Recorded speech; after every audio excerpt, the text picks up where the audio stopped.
Әділ судауды әмелге асыру, жәмиетлік тәртіпті, қауіпсіздікті тәмелеу, жинаятлар һәмде құқық бұзушылықтарға қарсы күресу мәселелерінде құқықты қорғау ұйымдары һәм судларға арнаулы білімдерді қолдауда суд экспертизасы зерттеулері өткеріледі.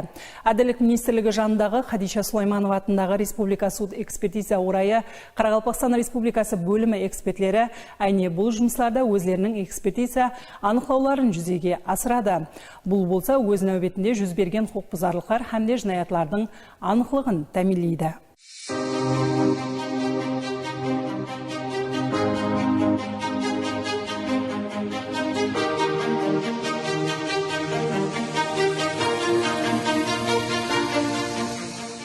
Әділдік министрлігі жанында Хадиша Сулайманова атындағы Республика суд экспертиза бөлімінде суд тергеу ұйымларының тапсырмалары, адвокат сұрауы, физикалық һәм юридикалық талептердің мұражатлері текарында 18 түрдегі экспертиза һәм 27 түрдегі қанегеліктер бойынша зерттеулер низамда белгіленген тәртіпте өткеріледі.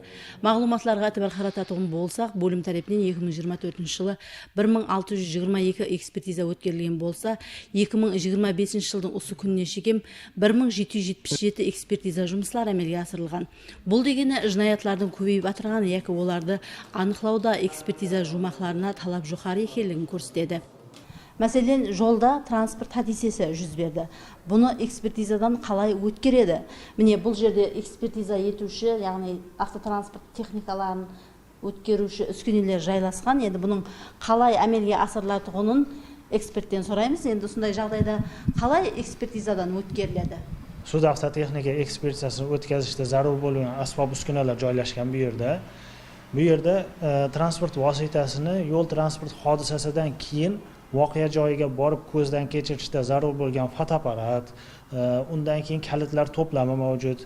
Ya'ni transport vositalarida oynasi qoraytirilganligini aniqlovchi tonik apparatlarimiz, g'ildiraklarida damlarini nosozligi yoki damlari nima sababdan chiqib ketganligini aniqlash uchun zarur bo'lgan nasoslarimiz mavjud. Transport vositalarini baholashda ishlatiladigan talshinometr, ya'ni transport vositalarini bo'yoqlarining qalinligini aniqlovchi asboblarimiz mavjud. Bundan tashqari transport vositalarini rullaridagi lyuftini aniqlovchi lyuftaverlarimiz mavjud. Masalan, bu uskunamiz bilan transport vositalarining bo'yoq qalinligi aniqlanadi. Bunda transport vositalarining bozordagi bahosiga katta ta'sir qiladi. Bu, ya'ni transport vositasida bo'yoqlar mavjud bo'lgan taqdirda transport vositalarining bahosi tushib ketish holatlari kuzatiladi. Bizning bu olib borayotgan sud avtotexnika ekspertizalarimiz sud tergov organlariga ayblanuvchini yo'l transport hodisasi natijasida ayblanuvchini aniqlashda katta yordam beradi.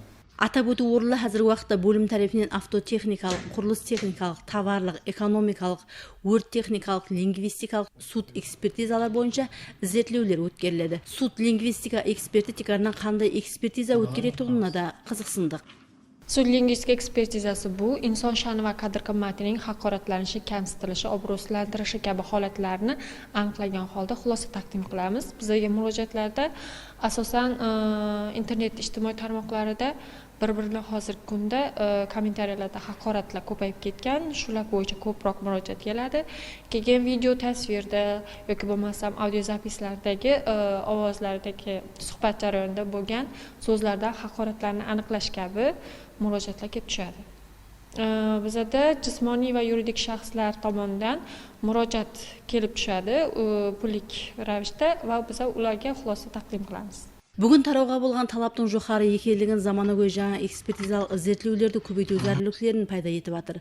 Өзбекстан Республикасы президентінің суд экспертлік жұмысларды және де жетілістіру һәм тарауға заманауи технологиялар кеңінен ең жайдыру ләжлары хақында қарарда айне суд экспертиза жұмысларын салластыру, жасалма интеллект технологиялардан пайдалану арқылы зерттеулердің анықтығын тез уақытта өткеру, олардың һәм іспілермелік субъектілердің мұражатлерін тыңлауда суд эксперт онлайн порталын жүргізу белгіленген. Демек, бөлім тарапынан алып барылып отырған жұмыслар әрқандай жинаят жазасы емеслігін һәм инсанлардың құқықтарын қорғауды тәмінлейді.